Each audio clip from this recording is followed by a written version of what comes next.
प्रायिकता है कि दूसरा निकाला गया पत्ता एक इक्का है या एक बेगम?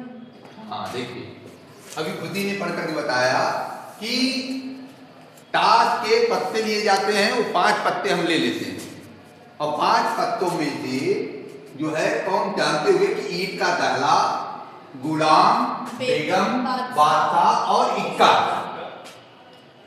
अब देखिए कितने पत्ते हो गए, कुल पत्ते कितने हो गए? ईट का दहला, गुलाम, बेगम, बादशाह और इक्का कितने हो गए? 5 पत्ते हो गए। ये कुल 5 पत्ते। यादृच्छा शब्द आया, यादृच्छा मतलब कि बिना देखे। हम लोगों के समय में वो जब जैसे तुम लोग बचपन में खेलते रहे होगे तो आंख मिचौली होता है, आंख में बांध दिया जाता था और जो है वो ढूंढता था, पकड़ते थे, पकड़ो, और जब पकड़ में आता था बताओ भाई तुम कौन हो, तो अंदाजे ही से बताता था कि हाँ फला अंजलि है या अनुराग है, जो भी खेले। तो इस तरह से पता चलता था। जब सही निकल गया ठीक है, नहीं तो हाँ भाई अनुराग है, अरे नहीं अनुराग नहीं दूसरा है। तो इस तरह से जो है यादृच्छा निकाला गया। यादृच्छा मतलब कि जो है बिना देखे, अचानक बिना देखे। अब देखिए इसमें क्या कह रहा है कि कुल तो 5 पत्ते हो गए। ईट का दहला, गुलाम, बेगम, बादशाह, इक्का, कुल पत्तों की संख्या कितनी हुई? 5। प्रश्न पूछ रहा है कि बेगम के पत्तों की संख्या यहाँ पर कितनी है, जरा बताइए। 1। बेगम के पत्ते होने की प्रायिकता निकालो कि बेगम के पत्ते होने की प्रायिकता कितनी होगी, आपको समझ जाना। कुल पत्ते कितने हैं? 5। तो बेगम का पत्ता, बेगम के पत्ते कितने हैं? बेगम का ये एक ही तो है, तो 1/5 आ गया। फॉर्मूला आपको मालूम है कि अनुकूल परिणाम बटे कुल परिणाम। तो यहाँ पर एक ही तो पत्ता हमारे अनुकूल और कुल पत्ते कितने हैं? 5। 1/5। ये बहुत समझने वाली बात है। आपको प्रश्न थोड़ा बड़ा दिखेगा लेकिन आप समझोगे बहुत लेंथी, बहुत कठिन, लेकिन कठिन नहीं है समझने की, कि आपको समझ गए कि हाँ हमको बेगम निकालना। अब कंडीशन रखता है, यदि बेगम निकल आती है 1/5 प्रायिकता होकर निकल आई, बेगम निकल आती है तो उस पत्ते को निकाल करके क्या करते हैं? अलग रखते हैं। जब पत्ते को अलग रख दिया तो बचे हमारे पास कितने पत्ते? 4। 5 में से 1 गया, 4। कुल परिणाम अब क्या आ गया?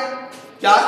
अब हमारे पास 4 पत्ते हैं, उसमें से कह रहा है कि इक्का होने की प्रायिकता, हमें इक्का निकालना है। इक्का होने की प्रायिकता ये देखो, इक्का होने की प्रायिकता।